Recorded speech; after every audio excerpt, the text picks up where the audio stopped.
Bismillahirrahmanirrahim. Assalamualaikum warahmatullahi wabarakatuh. Alhamdulillahirrabbilalamin. Pada video kali ini kita akan membahas dan meneruskan pembahasan kita masih terkait dengan strategi pembuktian yang mana pada saat ini kita akan fokus pada disjungsi dan biimplikasi. Pada video-video sebelumnya kita telah membahas tentang strategi pembuktian, baik itu mulai dari implikasi, kemudian kuantor, ya, ingkaran. Kuantor terbagi dua, ada namanya universal, ada namanya eksistensial. Kemarin kalau universal berarti kata kuncinya kita ambil sebarang, kemudian kalau eksistensial berarti kita pilih. Karena kalau berbicara eksistensial itu artinya ada, terdapat beberapa. Nah, pada kesempatan kali ini kita akan membahas tentang disjungsi atau, ya. Jadi disjungsi itu bisa disebut dengan atau. Kemudian yang kedua kita berbicara tentang biimplikasi. Tentu biimplikasi ini karena dia memang arah panahnya itu dua arah, maka kita harus bisa membuktikan baik dari arah kiri ke kanan maupun kanan ke kiri, ya. Jadi ini nanti bisa melibatkan strategi pada implikasi, ya. Hanya saja pada implikasi itu hanya berlaku dari kiri ke kanan, ya. Tetapi kalau biimplikasi harus berlaku dua-duanya. Kita harus buktikan dari kiri ke kanan itu terbukti, kemudian kita buktikan pula dari kanan ke kiri juga terbukti. Prosesnya bagaimana nanti Anda bisa lihat di dalam presentasi saya. Baik, ini pembuktian yang menyangkut biimplikasi. Jadi biimplikasi itu bentuknya adalah seperti ini. Ya. P jika dan hanya jika Q atau JHJ biasa juga ditulis begitu, ya. P jika dan hanya jika Q. Nah, strategi pembuktiannya bagaimana? Kita harus bisa membuktikan dari arah ini ke sini atau dari sini ke sini, ya. Nah, ini kita bisa partisi menjadi dua implikasi, P maka Q dan Q maka P, ya. Jadi ini bisa terbukti ketika keduanya memenuhi P maka Q dan memenuhi Q maka P. Proses pembuktiannya tentu bisa menggunakan strategi pada implikasi, baik itu bukti langsung, kemudian bukti tak langsung, yang nantinya kalau bukti tak langsung berarti kita akan menemukan suatu kontradiksi. Kemudian bisa juga kita menggunakan bukti yang namanya kontraposisi. Nah, yang saya contohkan nanti kita hanya menggunakan bukti langsung, ya. Nanti untuk kasus-kasus yang lain silakan dikembangkan secara mandiri. Misalkan nih kita punya pernyataan yang diberikan ini ada beberapa, misalkan kemudian tujuannya adalah P dan P jika dan hanya jika Q, ya. Nah, strateginya bagaimana? Strateginya itu yang diberikan tetap ditulis kembali, kemudian kita mempartisi menjadi dua tujuan kita. Tujuannya P maka Q dan Q maka P, ya. Jadi tidak langsung P jika dan hanya jika Q, tetapi kita partisi menjadi dua, P maka Q dan Q maka P. Nah, bentuk akhirnya bagaimana? Yang pertama, karena yang kita ambil ini yang bagian satu, maka kita misalkan P, kemudian nanti kita akan buktikan Q, ya. Hasil akhirnya adalah Q. Kemudian yang kedua, kita misalkan Q, ya. Kemudian kita akan temukan P. Kemudian yang terakhir kita bisa menyimpulkan, ya. Kita bisa menyimpulkan bahwa memang P jika dan hanya jika Q. Berdasarkan proses pembuktian P maka Q juga Q maka P. Sebagai contoh misalkan berarti ini yang diberikan, ya. Misalkan Y itu lebih besar dari 0, artinya berarti Y-nya itu suatu bilangan positif. Buktikan bahwa X dikali Y itu sama dengan 0, ya. Ingat Y-nya adalah positif jika dan hanya jika X-nya sama dengan 0. Secara logika ini memang sudah pasti benar, ya. Ketika Y-nya positif maka ini bisa bernilai 0 ketika dikali dengan 0. Tetapi kalau kita orang matematik, maka kita harus membuktikan berdasarkan langkah-langkah yang logik. Nah, strateginya bagaimana tadi? Yang pertama, kita buat analisis pendahuluan. Jadi ini sifatnya bukan bukti formal, tetapi bukti yang ditempatkan pada kertas buram. Ya. Nah, langkah awal kita tulis dulu apa sih yang diberikan di situ. Apa sih clue yang diberikan? Clue-nya adalah atau kata kuncinya bahwa Y itu suatu bilangan positif. Y itu lebih besar dari 0. Tujuannya apa? Ya, perkalian X dan Y itu sama dengan 0 jika dan hanya jika X-nya sama dengan 0. Syaratnya ini kan, ketika Y-nya positif. Ya. Strategi pembuktiannya apa? Strateginya ya ini tetap dituliskan, kemudian ini kita partisi menjadi 2. Jadi kita harus bisa buktikan ketika X dikali Y sama dengan 0, maka X-nya pasti sama dengan 0. Dengan syarat Y-nya lebih besar 0. Kemudian yang kedua, X-nya sama dengan 0 jika dan hanya jika X dikali Y sama dengan X-nya sama dengan 0, maka X kali Y sama dengan 0. Contoh realnya seperti ini. Nih, Y-nya adalah suatu bilangan positif. Kita ambil saja misalkan Y-nya adalah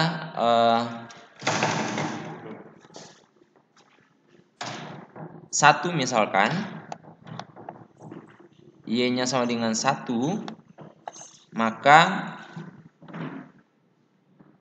agar perkalian X dengan Y menghasilkan 0, maka X harus bernilai 0. Sehingga 1 dikali 0 hasilnya adalah 0. Kemudian di bagian yang kedua, ketika misalkan X-nya sama dengan 0, kemudian Y-nya sama dengan Y-nya adalah positif, maka 0 dikali suatu bilangan yang positif, maka tentu hasilnya adalah akan tetap 0. Nah, proses pembuktiannya dengan strategi tersebut, maka kita bisa menggunakan strategi implikasi, ya, baik untuk bagian yang pertama maupun bagian yang kedua. Selanjutnya, ini bukti akhirnya. Jadi yang pertama kita misalkan Y-nya positif atau Y-nya lebih besar 0. Kemudian ini bagian yang pertama yang ini, ya. Jadi kita partisi menjadi 2. Kita ambil dulu yang bagian pertama. Kita misalkan, berarti ini menggunakan bukti langsung, ya. Misalkan X dikali Y sama dengan 0. Karena Y-nya positif, maka seper Y itu merupakan bilangan real, sehingga X dikali Y itu sama dengan 0. Kedua ruas dikali dengan seper Y, ya, artinya bahwa di ruas ini dikali dengan seper Y, di ruas kanan juga dikali dengan seper Y, sehingga seper Y dikali dengan X kali Y itu hasilnya adalah X, seper Y dikali 0 hasilnya adalah 0. Sehingga dari proses ini kita bisa membuktikan bahwa X sama dengan 0, maka kita bisa membuktikan bahwa X kali Y sama dengan 0, maka X sama dengan 0 dengan Y suatu bilangan positif. Nah, untuk proses yang sebaliknya silakan dijadikan sebagai latihannya. Selanjutnya, pembuktian yang menyangkut disjungsi. Nah, untuk membuktikan tujuan berbentuk P atau Q, maka strategi yang bisa kita gunakan adalah jika P berlaku maka bukti selesai, ya. Jadi artinya kalau P-nya berlaku maka buktinya selesai. Tetapi bagaimana kalau P-nya tidak berlaku? Maka tentu kita harus membuktikan bahwa yang berlaku Q. Jadi misalkan ada suatu pernyataan yang diberikan, kemudian tujuannya adalah P atau Q, maka strateginya adalah kita menuliskan semua yang diberikan, kemudian langkah selanjutnya adalah kita misalkan P, ya, maka kalau yang diberikan adalah P, maka tentu buktinya selesai. Tetapi bagaimana kalau misalkan bukan P, ya atau selain P, maka kita harus tunjukkan bahwa hasilnya adalah Q. Jadi bentuk akhir proses pembuktiannya adalah jika P benar, bukti selesai, kemudian kita andaikan P salah, maka kita akan membuktikan bahwa Q yang benar, ya. Sehingga dari hasil tersebut kita bisa menarik kesimpulan dari pernyataan yang diberikan. Sebagai contoh misalkan kita coba buktikan bahwa jika A dikali B sama dengan 0, maka A-nya sama dengan 0 atau B-nya sama dengan 0.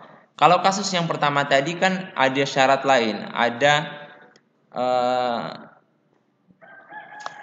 misalkan ada A yang lebih besar 0, ya. Artinya bahwa sudah dipastikan bahwa nilai A itu sendiri adalah suatu bilangan positif. Tentu berdasarkan bukti yang tadi berarti perkalian A dan B itu bisa bernilai 0 ketika B-nya sama dengan 0. Tetapi untuk kasus ini itu tidak ada syarat ini, ya. Yang ada apa? Yang ada itu hanya A dikali B sama dengan 0. Maka tentu ada dua kemungkinan di sana. Bisa jadi A-nya yang 0, ya. Bisa jadi B-nya yang 0. Ya.